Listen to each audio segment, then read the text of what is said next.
కాబట్టి అది ఫ్యామిలీ విషయం మనం అందరం జోక్యం చేసుకోకపోవడం చాలా మంచిది.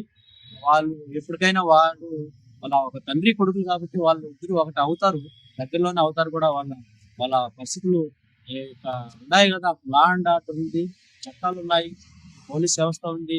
వీళ్ళందరూ కూడా విచారించి న్యాయం ఏంటి? ఒక తండ్రి అయినా, కొడుకైనా ఎవరిది తప్పు ఏంటి అని తప్పైతే తండ్రైనా ఒకటే, కొడుకైనా ఒకటే. ఎవరినైనా స్వామీజీ పైన అలా దాడి చేయడం అనేది కరెక్టే అంటారా? స్వామీజీ నేను చెప్పినా కదా ఇప్పుడు.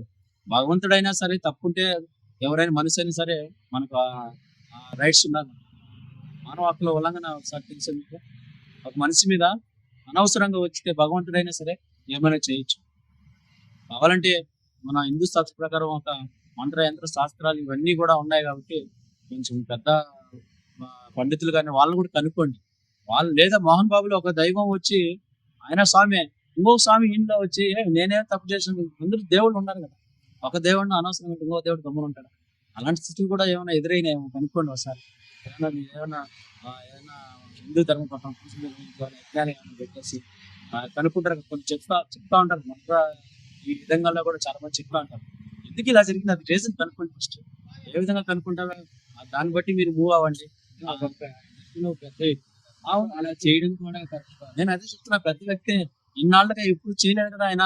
ఈ రోజు చేశాడంటే కారణం ఏంటి? ఒక మంచి వ్యక్తి ఇలా చేశాడంటే దానికైనా బలమైన కారణం ఉంటుంది కదా. అది కూడా మనం ఆలోచించాలి కదా. ఒక మంచి వ్యక్తి ఈ విధంగా చేస్తున్నాడంటే దాన్ని మనం ఆలోచించాలి కానీ దాడి చేసినాడు అంటే దాడి ఎందుకు చేయదు?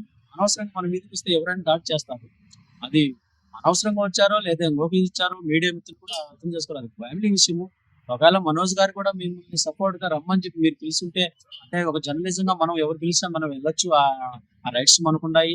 మనం ఎవరైనా ఒక తండ్రి కొడుకులు ఎవరైనా సరే ఒక ఏదైనా ఫ్రాడ్ గా నిర్వహించితే తల్లి అయినా తండ్రి అయినా సరే వాళ్ళు బ్యాడ్ గా వ్యవహరించడం వాళ్ళని తగిన చర్యలు తీసుకోవాలి.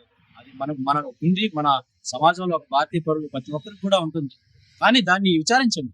తండ్రి అయినా కొడుకైనా సరే ఒక తప్పో ఒప్పో విచారించిన తర్వాత దానికి మీ నుంచి కానీ ఒక లా అండ్ ఆర్డర్ నుంచి కానీ ఒక ఏదైనా ఒక కోర్టు నుంచి కానీ ఏ విధంగా మీరు చెప్తారో మరి దాని ప్రకారం ఎవరినైనా కూడా మీరు యాక్షన్ తీసుకోవచ్చు.